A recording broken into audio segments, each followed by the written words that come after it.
Islam, kitab Sahih Al-Bukhari adalah satu kitab yang dilarang oleh orang Islam.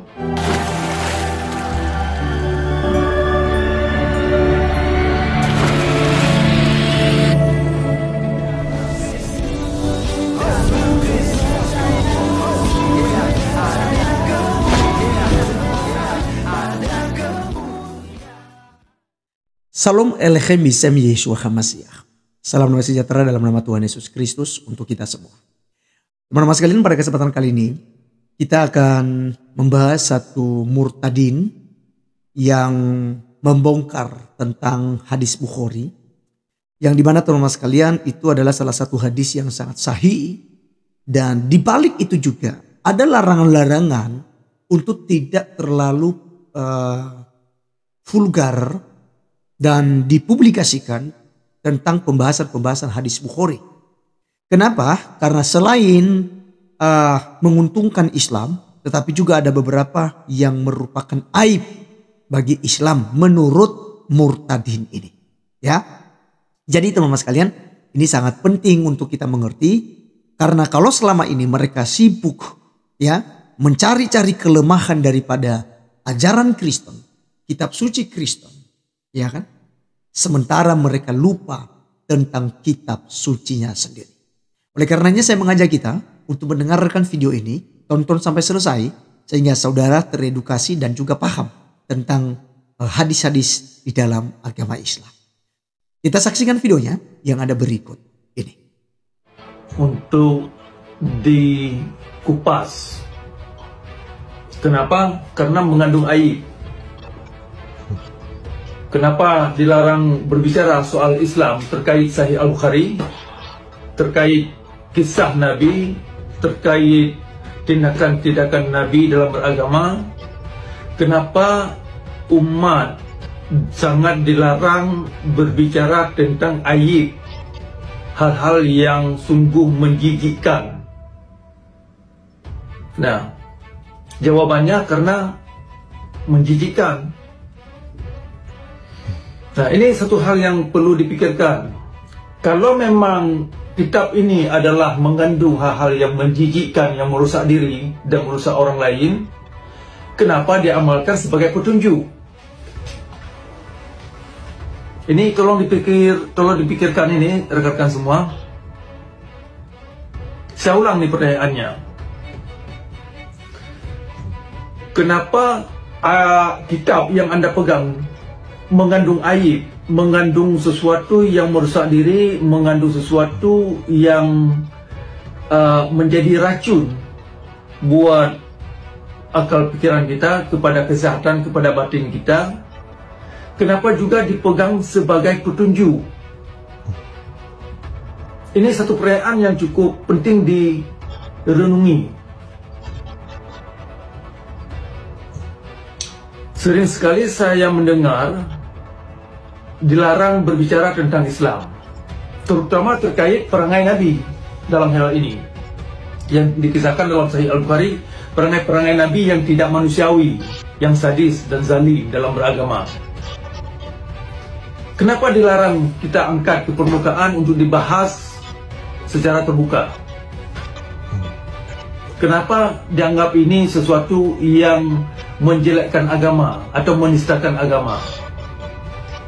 Karena kitab ini mengandung sesuatu yang aib.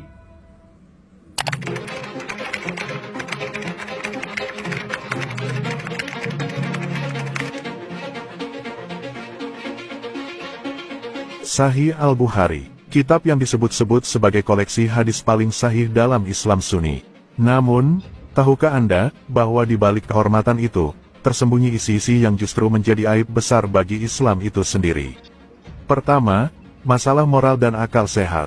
Hadis Bukhari nomor 5133 menyebut bahwa Nabi Muhammad menikahi Aisyah saat berusia 6 tahun dan menggaulinya di usia 9 tahun.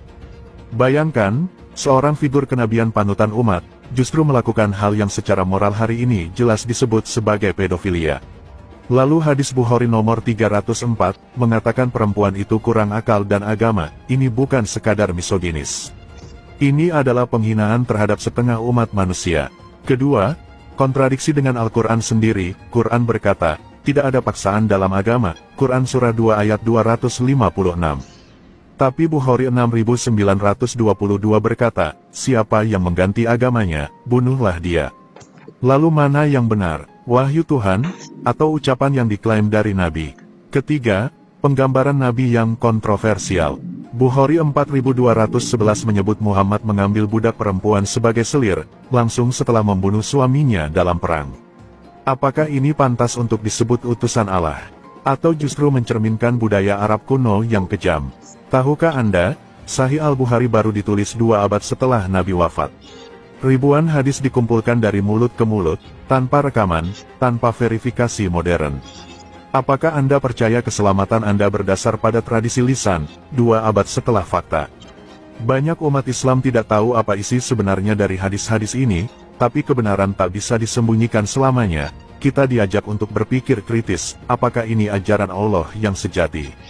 Atau warisan manusia yang salah arah?